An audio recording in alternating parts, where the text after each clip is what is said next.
researcher with the University of Southern Queensland and the Bushfire Natural Hazards CRC. And today I'm talking about my specialty, which is disaster behaviour. And this is an interest that had roots in the 2002 bushfires. At the time I was the Corporate Communication Manager at Toowoomba Regional Council, Toowoomba City Council as it was known, and my team handled the communications for the local disaster management group during that fire. So I remember that on the last day of the fires, after we'd already lost buildings on this site, the LDMG met at 6 AM and we were told that we were going to lose houses that day at Prince Henry Heights. Luckily it rained. But since then I've learned a lot about how people react in a bushfire, and I'm going to share this with you today.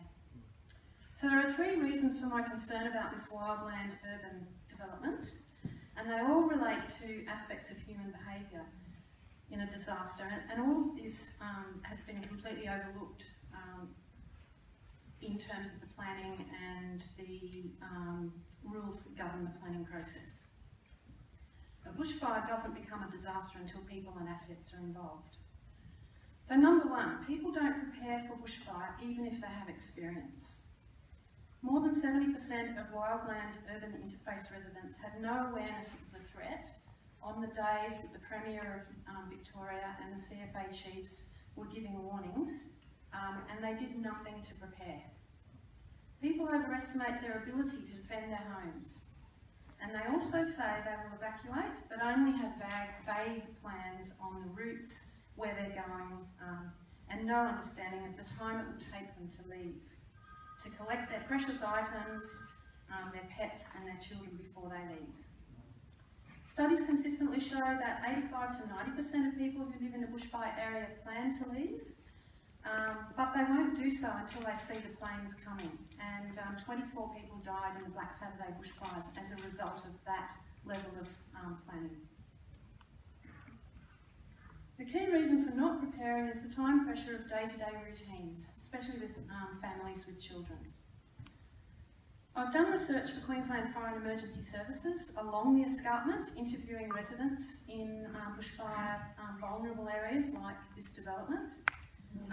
And this lack of preparation is really key, as well as the belief that it's never going to be that bad here. People tend to be overconfident in their abilities to deal with a bushfire. They misunderstand fire behaviour and the impact of ember attack. On Black Saturday, embers were recorded to have landed up to 30 kilometres from the fire front. And they also don't realise that fire travels 4 times faster up a 20-degree slope. So that's 4 times for every 20 degrees that the slope adds. The number 2 reason I was concerned about this was that response behaviour never goes to agencies' plan or expectations, and that includes council, which is heavily involved in the LDMG. Most people are not plugged into warning channels such as ABC radio and emergency agency social media sites. Mobile phone warning messages are notoriously unreliable, especially under the load of phone traffic if there's a major incident. In Paradise, California, which was only a couple of months ago, people were receiving the text message to evacuate 6 hours after the fire burned the town. When a warning is finally received, for most people it will be late in the warning cycle, and it's really hard to act rationally and make decisions in a really considered way. And it also prevents them from taking the time to enact their plan, because suddenly they're under time pressure that they didn't expect. So the 3rd reason was that people don't evacuate quickly, and small obstacles help them decide not to do it. They underestimate the level of stress they will experience. The stress causes them not to think clearly, and it increases their response times. So if people haven't practiced their plan, and we know that most people will plan to leave, they will undertake what we call milling. So they'll check for more information, ring family and friends for advice, and generally fluff around while they make a decision. And this was really evident in the Twin Tower attacks in 2001. People won't contemplate evacuation until their family and pets are reunited and they can evacuate together.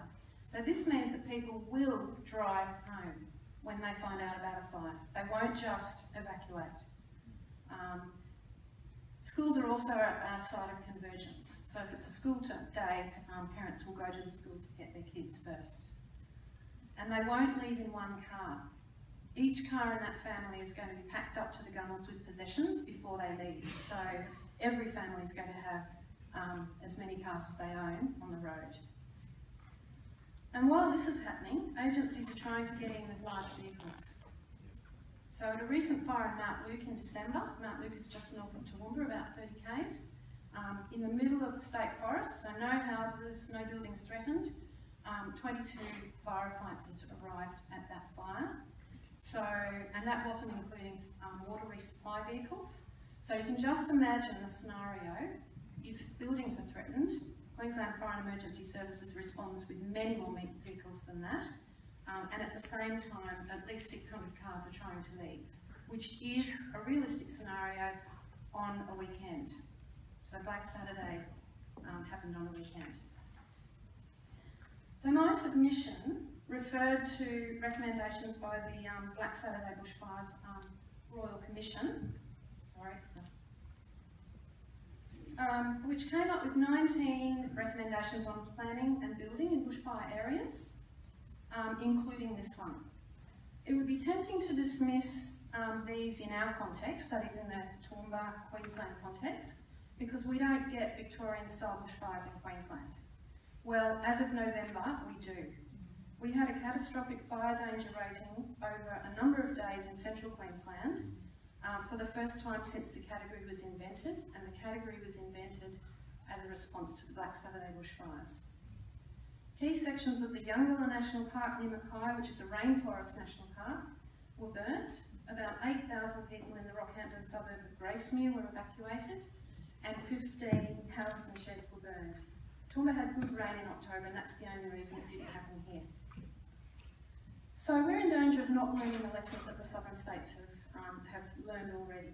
So we have the opportunity here to circumvent this really steep learning curve that they have already experienced and which unfortunately have been driven by loss of life. Recommendation 46 came about because 173 people died. We really don't want that to be happening here.